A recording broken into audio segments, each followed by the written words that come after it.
25 years, our school was housed in that one building. But a more important educational foundation was being laid.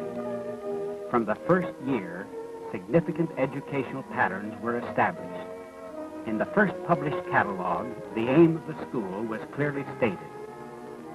The chief design of the school is to prepare such whom the Lord calls to become pastors, assistant pastors, Sunday school superintendents, Bible class teachers, general helpers in church and mission work, missionaries at home and abroad, and above all else, personal soul winners. Then the same statement of purpose went on to say that education is twofold: comprehensive knowledge and experience of the indwelling Christ. The kind of education that was embedded in the very roots of our school was spiritual culture as well as intellectual development. Here it is, simply and forcefully stated. The one without the other would result in sad failure. Head and heart education must go hand in hand, for each needs the other. This is Christian education of the highest order. The schedule of classes for the first full year points up a further educational pattern, a combination of biblical, general, and practical courses of study. The schedule also shows that emphasis was given to the cultivation of spiritual life and missionary vision.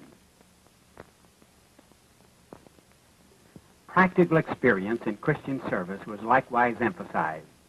This handbill reminds us of some of the earliest experiences for students in Christian service.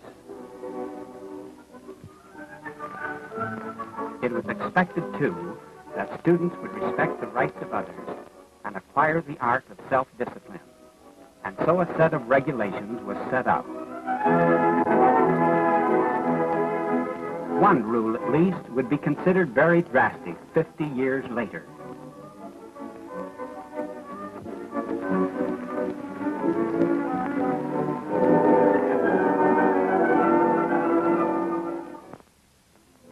But those early years tested the faith of the founders. It wasn't easy to meet payments on the heavy mortgage, and bills were constantly coming due. Here's one of the first ledgers, one column for income and one for expenditures. Every transaction was carefully accounted for. Instructors and officers were paid as the treasury permitted. Even small items like rat poison and chicken powder were shown, as well as the cost of hay for Billy the horse. And that reminds us that those were the horse and buggy days. One horse and one buggy. Mr. B.P. Lookybill, business manager, drove Billy uptown for supplies. The school couldn't have gotten along without Billy. At first, the school was without public utility. Kerosene lamps were used. Here is lamp number 48, which belonged in room 48. Imagine roommates today studying round one kerosene lamp. The first class graduated in 1909. Then, on the basis of satisfactory progress and an examination by an examining board, let us look at some of the mementos of that first class. An invitation to attend the first commencement exercises.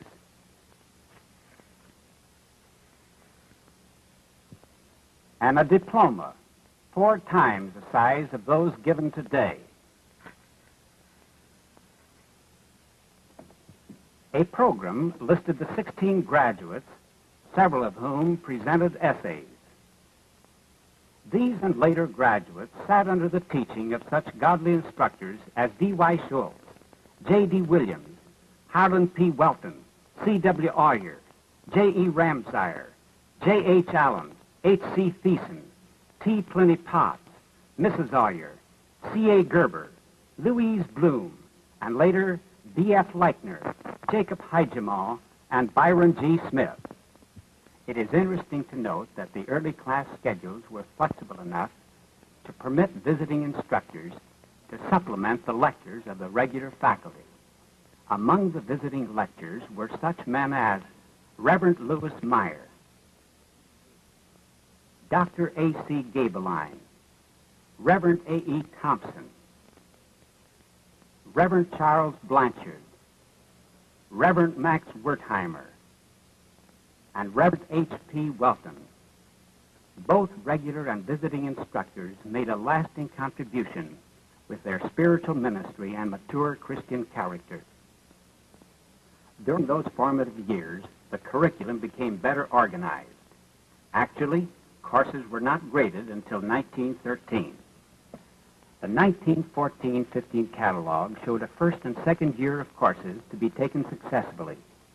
For students with insufficient background, a preparatory year had to be taken first. 2 years later, a Bible music course was added. So, through the remainder of the first 25 years, there were 2 regular courses of 2 years each, a Bible course and a Bible music course. However, the school had its trials during those early days.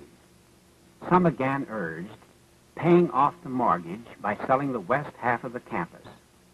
But the Missionary Church Association generously supported the struggling school, using as much as 20% of its budget to pay 1/3 of the school bills.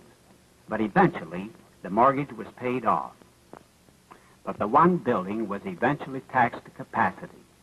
The first step toward larger accommodations came when the Missionary Church Association, on behalf of the school, acquired the site for the first missionary church, which also had been meeting in the school chapel. Now, an auditorium was available for the school's large public events. Thereafter, commencement events were held in the first missionary church. Here is an early film showing President Ramsire presiding a commencement program.